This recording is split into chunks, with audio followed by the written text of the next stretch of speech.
Good morning, YouTube. This is like totally not funny at all. I just had fun laughed about the Yeezy thing. It was funny, but my friend Sarah, she just sent me a TikTok clip. Of course, oh my God, no. Right, but I mean, you can't even see these TikTok clips. There's so many words over top of the video. You can't even see the video, which doesn't matter because the girl was talking. Some lady was talking, saying, look, the fentanyl problem. And they're looking at it. Apparently, a whole bunch of people got together and looking at it from every angle. What's up with the fentanyl bullshit? Well, apparently fentanyl preserves organs after you're dead. And then they showed the correlation between overdoses and organ donations in the last few years or whatever. And there was like this, the highest number of organ donations is from fentanyl overdose. And you're thinking, what? Why would you take an organ that was laced with fentanyl and stick it into a sick person's body that need what? Then I'm looking at it going, what? And they're saying, I forget what state it was, but some certain states are following. If prisoners will just sign up to be an organ donor, they can reduce their sentences or eliminate them or what. I'm just going, hold on a second. So now we know these drugs that we know that we know who's really making them because I mean really come on. But anyway, who's at the top of this disaster?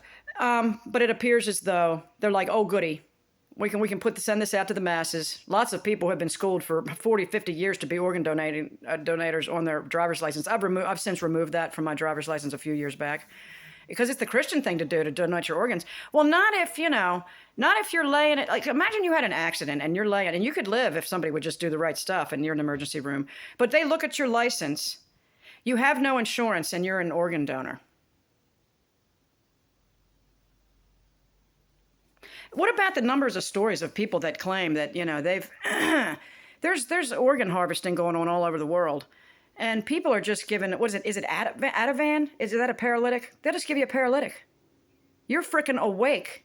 They cut you, you're awake, you feel everything, but you can't move or scream or nothing. You're just a conspiracy theorist, Karen. Nobody's ever done that in the history of mankind. Are you sure? Because, I mean, there's stories of women that have given birth C-section and they accidentally put the thing in the wrong spot and it paralyzed them from the waist up and they couldn't move or scream and they had to sit there and endure their entire C-section feeling the whole fucking thing. Which is, or they thought they were under general, but they could feel everything. I mean, come on. I don't know, man. But sounds like a load of shit to me, man, what they're doing to us. So take your donation, take your organ donation off of your driver's license. Get rid of all that stuff. I mean, they'll take your organs if they want to, because who's examining your body after you're dead? Nobody's allowed to get the body. It's all official.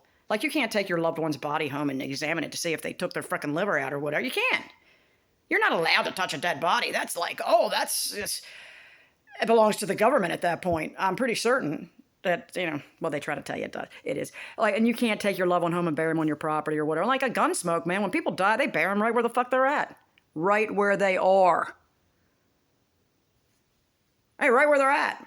Even if they're criminals or if they killed somebody, they just bury them, most of the time. If it's a really bad dude, they let them lay there. Or if there's like an emergency and they don't have time, they'll leave them there. But they'll send somebody back. They'll send somebody back to bury dead bodies out of respect for humankind, even if the person was a monster. And I'm just like, wow. Now, I know Gunsmoke's not real. I'm like, I look a bit like, this is a look into the past. Gunsmoke is real. I know. I just feel like it's based on somewhat of reality of how things were, like technology-wise, as far as maybe it's close to reality. I mean, come on, Karen. They probably had flying cars in 1880s, and they just changed the history. We don't know. I don't know, man. They wiped our minds with a great magnet. And we're like, we just believe anything they tell us. Beep, beep. Peace out, YouTube. Yeah, the fentanyl thing, it's deeper than what they didn't tell us. Can you imagine they didn't tell us what was going on there? I can't believe it. Anyway.